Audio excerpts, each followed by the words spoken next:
तो भाई लोगों, दिवाली जो है वो काफ़ी ज़्यादा नज़दीक आ चुकी है और दिवाली जो है उसके अंदर हर कोई जो है पटाखे फोड़ता ही फोड़ता है, फिर वो चाहे बड़ा हो या फिर छोटा हो। और वैसे भी ज़्यादा पटाखे नहीं फोड़ना चाहिए, लेकिन थोड़ा बहुत तो फोड़ना ही चाहिए, उसके बिना दिवाली अच्छी नहीं लगती। लेकिन क्रैकर जो पटाखे हैं वो जितने अच्छे लगते हैं फोड़ने में, जितना मज़ा आता है उतना ज़्यादा रिस्क भी होता है, वो उतना ज़्यादा डेंजरस भी होते हैं। तो अब इनको जो है आप सेफ्टी के साथ फोड़ोगे कैसे, तो उसी के लिए मैंने ये वीडियो बनाई है। मतलब इस वीडियो के अंदर मैं आपको एक ऐसा गैजेट बनाकर दिखाऊंगा जिसको बना लेने के बाद जो है आप पटाखों को एकदम सेफली काफ़ी ज़्यादा डिस्टेंस से रिमोट से फोड़ पाओगे, काफ़ी दूर बैठे। फिर आप चाहे छोटे हो बड़े हो, और इसको बनाना भी काफ़ी सिंपल है। इसके लिए आपको कोई आरसी रिसीवर, ट्रांसमीटर, प्लेट वगैरह कुछ भी नहीं लगने वाला।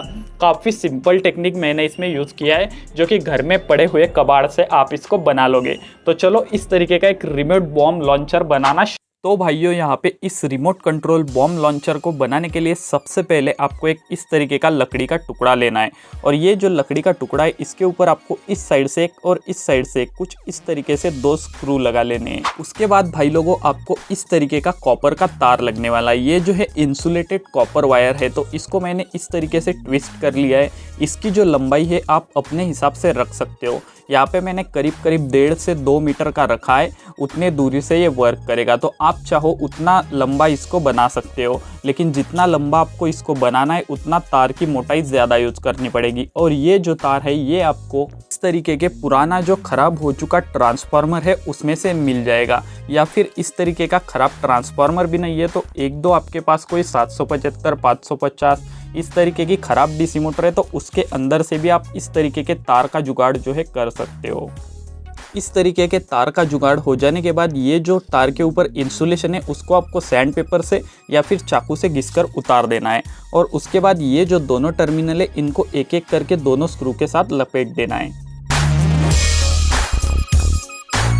बाद भाई लोगों, आपको एक इस तरीके का पीवीसी पाइप का टुकड़ा लेना है और उसके अंदर यहाँ पे एक इस तरीके का गड्ढा बना देना है। अब इस गड्ढे के अंदर हम इसको सेट कर देते और इसका तार जो है पीछे की साइड से निकाल लेते हैं। अब इसके बाद हमें इस तरीके का पीवीसी शीट का टुकड़ा लेना है। आप पीवीसी शीट लो, एमडीएफ बोर्ड लो, या फिर जो प्लाईवुड का टुकड़ा या लकड़ी का टुकड़ा, कोई भी कुछ भी चीज़ ले सकते हो। बस भाई ये मत पूछना कि यहाँ पे हम जो है कार्डबोर्ड का यूज़ करते हैं, क्योंकि कार्डबोर्ड जल जाएगा। इसलिए आपको इस तरीके का मजबूत ही कुछ लेना है। और अब इसको हम यहाँ पे कुछ इस तरीके से फेविक्विक से चिपका देते हैं। तो भाई लोगों, इतना सब कुछ तो इसके ऊपर हो चुका है। अब इसके ऊपर थोड़ा सा काम बाकी है जो कि हम बाद में करेंगे। इससे पहले हम जो है इसके रिमोट के ऊपर काम कर लेते हैं। भाई लोगों, यहाँ पे मैंने इसके लिए एक इस तरीके का सिंपल सा जो रिमोट है उसको डिजाइन कर लिया है। इसको मैंने किस तरीके से डिजाइन किया है आप समझ सकते हो। ये यहाँ पे एक जो रेजर ब्लेड आता है उसकी पत्ती लगा दी, उसके नीचे एक पीवीसी शीट का टुकड़ा लगा दिया और ऊपर से एक लगा दिया, और ये यहाँ पे एक दूसरा रेजर ब्लेड की पट्टी लगा दी, और यहाँ से इसमें से एक वायर लगा ली और इसमें से एक वायर लगा ली। ये सिंपली कुछ भी नहीं है, एक पुश स्विच है। ऐसे दबाने पे ये यहाँ पे कॉन्टेक्ट होता है और यहाँ से सप्लाई जो है यहाँ पे निकलती है। बस इतना ही होता है। यहाँ पे इसकी जगह पे आप जो है पुश स्विच का भी इस्तेमाल कर सकते हो, लेकिन यहाँ पे काफ़ी ज़्यादा लोड रहेगा। तो अगर आप छोटा पुश स्विच जो कि कुछ इस तरीके का आता है ऐसा यूज़ करते हो तो काफ़ी जल्दी ख़राब हो जाएगा। और इसे मुझे पर्सनली यूज़ करना है, इसलिए मैं ज़्यादा देर तक चले, ज़्यादा दिन तक, इसलिए इस तरीके का स्विच बनाया हूँ। तो आप ऐसा बना सकते हो, या फिर 6 एम्पियर का कोई भी बड़ा जो पुश स्विच है उसका इस्तेमाल कर सकते हो। और नीचे जो है इस तरीके के 2 रबर बैंड भी लगा दिए हैं, जिससे कि हम इसी के अंदर इसका जो बैटरी है वो लगा सके। तो इसको चलाने के लिए हमें जो है 3.7 वोल्ट की इस तरीके की पुरानी लैपटॉप की बैटरी लगने वाली है।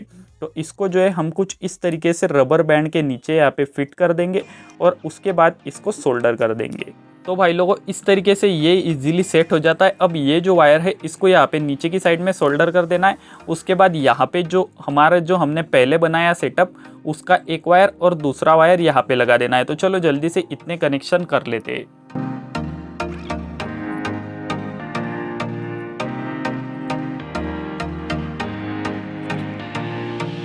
तो यार भाई लोगों, हमारा जो ये बॉम्ब ब्लास्टर है रिमोट कंट्रोल वाला, इसका काम 90% कंप्लीट हो चुका है।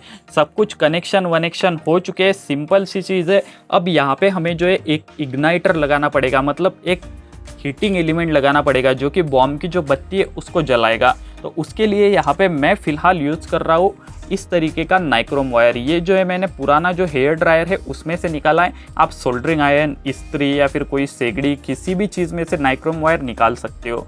अब बस इसको यहाँ पे कनेक्ट कर देते और उसके बाद इसमें थोड़ा सा काम है जो कि मैं आपको बताता हूँ। तो चलो मैं जल्दी से इसको यहाँ पे कनेक्ट कर देता हूँ। तो यहाँ पे हमारा जो नाइक्रोम वायर था वो भी लग चुका है। बस आपको इतना ही लगाना है, कुछ ज़्यादा पीस नहीं लगाना। और इसको मैंने इजीली रिप्लेसेबल रखा है। अगर कभी ख़राब हो भी जाता है तो आप यहाँ से इसको इजीली निकाल के रिप्लेस कर सकते हो। अब बस इसमें एक काम बाकी है। यहाँ पे क्या होगा कि अगर हम यहाँ पे बड़ा वाला बम लगाएंगे तो बम जैसे ही फूटेगा तो ये जो है पूरा उछल जाएगा, क्योंकि ये काफ़ी ज़्यादा लाइट वेट है।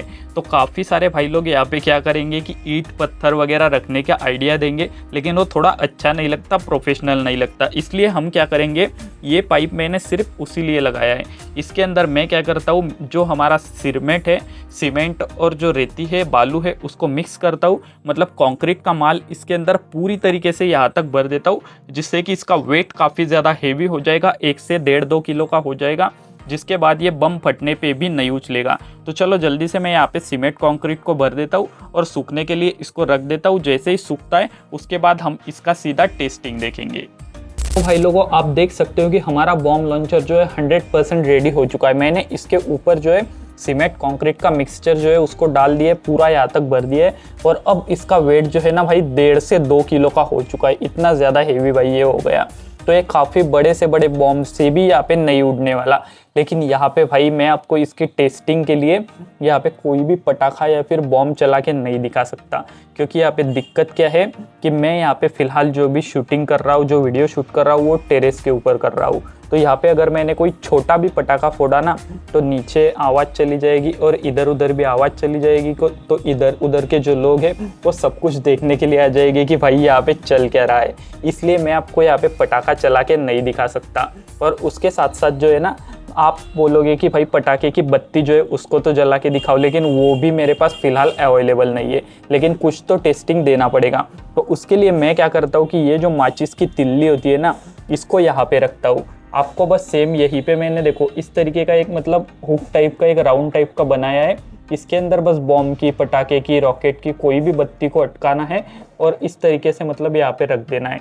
उसके बाद जैसे ही आप यहाँ पे जो रिमोट है उसका स्विच दबाओगे दूरी से ही, तो वो वहाँ पे ग्लो कर जाएगी। मतलब अगर भाई माचिस की तिल्ली जल रही है ना तो पटाखे की बत्ती तो 100% जलेगी, क्योंकि माचिस की तिल्ली से भी कम जो है यहाँ पे हीटिंग लगती है पटाखे की बत्ती को चलने के लिए। तो चलो जल्दी से मैं इस स्विच को दबाता हूँ, आप वहाँ पे देखना।